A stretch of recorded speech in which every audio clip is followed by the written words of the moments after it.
Thank you. I worked the night shift at a medium-sized hotel in my town. The main thing I did at my job was stand on the front counter and attend to customers that needed to check in or out. The most part, though barely anyone would be going in or out of the lobby during the night, and when they did they would just pass by, so pretty much I just stood there all night staring at the doors. Anyways, I would get the usual angry customers complaining about something or just being weird, but there was one night in particular that still stands out to me. It was a normal night just like any other. As I stood at the front desk, there was a pretty big storm going on outside, though, and usually whenever it's raining or just bad weather in general, nobody would be going in or out of the hotel. I pulled my phone out to pass the time, but a few minutes later a man showed up at the entrance door. He walks through the first set of doors and then stops standing in the small area between the two sets of doors. He gazes through the glass, looking around the inside of the building, that makes quick eye contact with me before awkwardly patting down his pockets and walking back out into the rain. It was pretty weird, but to be honest, I'd worked at a hotel long enough and met so many people that I was used to the strange and awkward behavior. I assumed he just forgot his keys or something and had to get it back from his car. However, I should mention that I'd never seen this man before, though not uncommon due to most customers checking in or out during the day. Plus, he didn't have a suitcase or a bag or anything, so of course I just assumed he already had a room and everything. Another few minutes went by before the phone rang on my desk.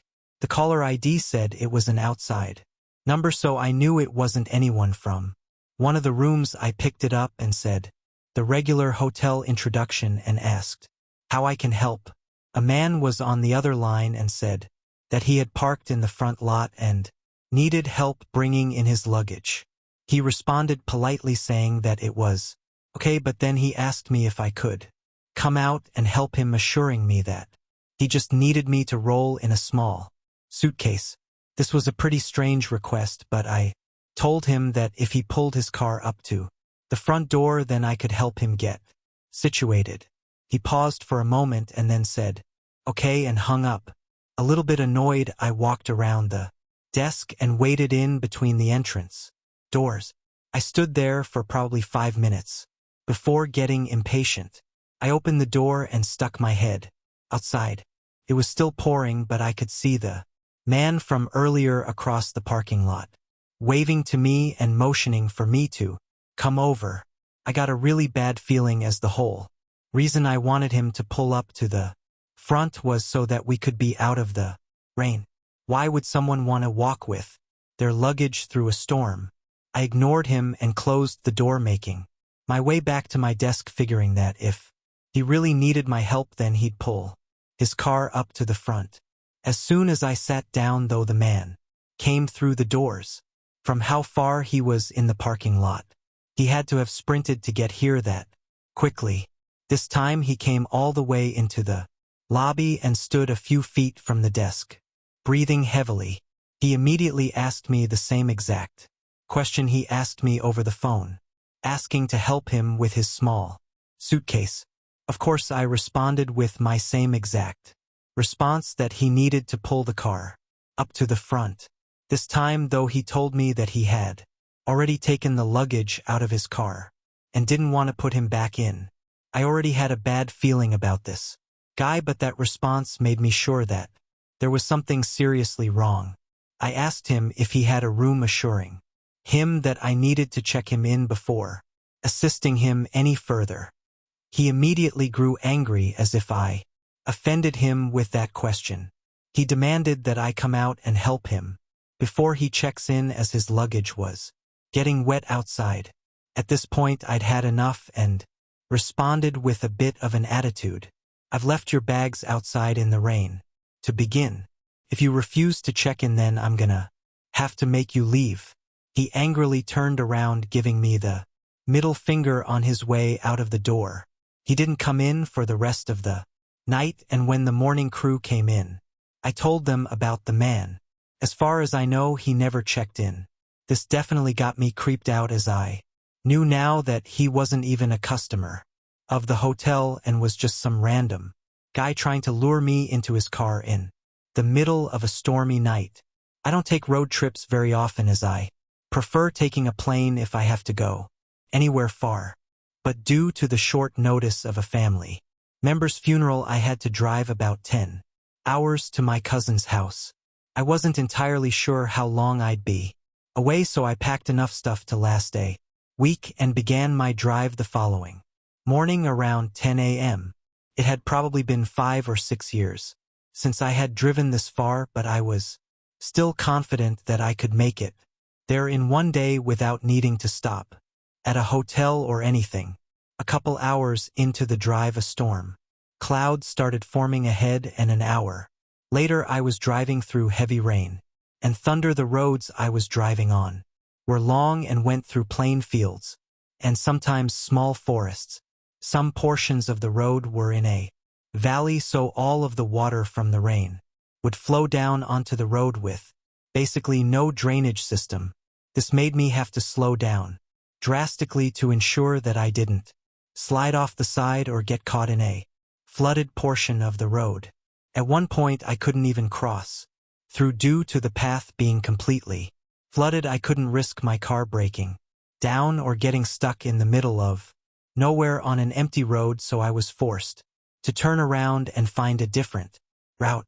All of this caused the drive to take much longer than I had planned, and after almost 8 hours of driving I still had 5 hours to go. The sun was already setting and I was pretty exhausted from having to focus so much on driving in the rain, so I knew I needed to find somewhere to get some rest before continuing the drive. It took 45 minutes of trying my hardest to stay awake before I found a small town where I could pull over. By a small town, I mean it literally had maybe 20 buildings in it and a few random farmhouses scattered around miles away. I drove around to see if there was a motel or anything, but of course it didn't have one. The best place I could find was a small parking lot to a local grocery store, so I parked my car in the far corner. The town was quiet, as in the fact that none of the lights were on other than a few street lights, and no cars were on the roads. The place was a little creepy, so I made sure to lock my car and look around for a few minutes before I leaned my seat back and closed my eyes. I know it seems like this was a bad idea and that I really should have known better, but it was pretty late and the rain was still coming down really hard, so I wasn't too worried at the time about anything happening during the night. Anyways, it felt safer than just parking on the side of an empty road with no help around if I needed it. 10 minutes later, I fell asleep to the sound of the heavy rain on my car. When I woke up, I noticed the thunder and lightning had gotten louder. Looking around, the whole parking lot was much darker than it had been when I got there. But in the distance, I could make out a figure moving towards my car. I stared at them, waiting for them to make a turn or go somewhere else, but the further they walked, it became clear that they were heading for me. The rain made it difficult to see, but once they were 20 feet away, I could tell it was a man. I started getting really creeped out, especially since it was pouring outside and this guy didn't seem bothered by it at all. But I could tell he wasn't holding anything, so I was pretty confident that he couldn't just break into my car. Once he was just a few feet away, he started walking towards the back door. Then, rather than trying to open them or break in, he put his hands flat on the door and started pushing as if he were trying to literally push my entire car. I didn't know what to think, but the fact that he was trying to push my car told me that this man was definitely crazy.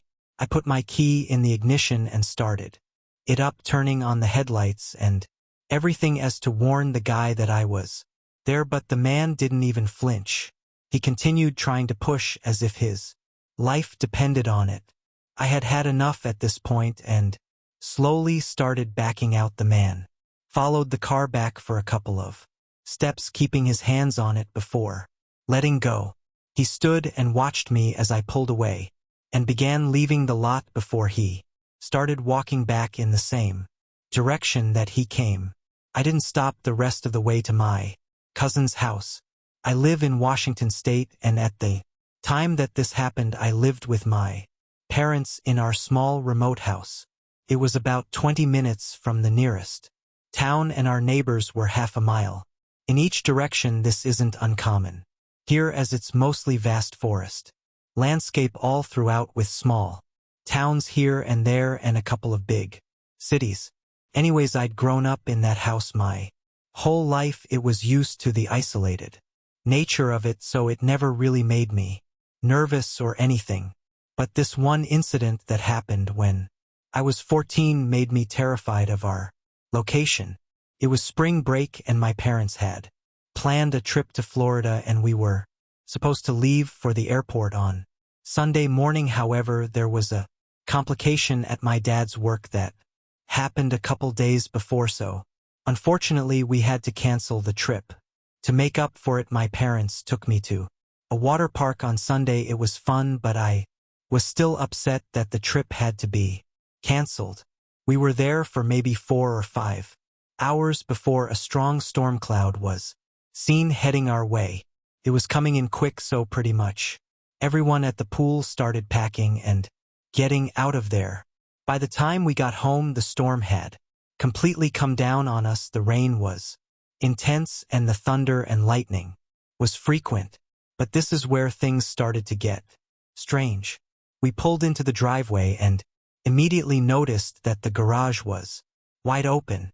My dad assumed that he had just forgotten to close it, or maybe the sensor got caught on something on the way down and stopped it, but my mom says she was sure that she saw it close fully on her way out. There didn't seem to be anything else unusual though, so we all got out and made our way inside.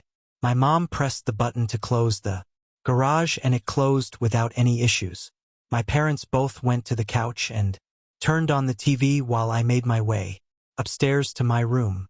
The rain was coming down even harder at this point, filling the whole house with that loud rumbling sound. But halfway up the stairs, I swear I heard something moving in the hallway. I quickly continued up, trying to see if there's an animal or something, but nothing was there. What I did notice though was that my bedroom lights were on. This was pretty weird, as I knew that I hadn't even turned them on at all today, and I definitely wouldn't have left them on if I did. At this point, I wasn't really sure what to think. I thought that I had to have just forgotten about the lights, or maybe something weird happened with the wiring and they turned on. I don't know. I was still a little scared though, so I stood in the hallway for a bit before making my way over to the door. Standing right outside my room, I listened, trying to make sure it was safe before entering.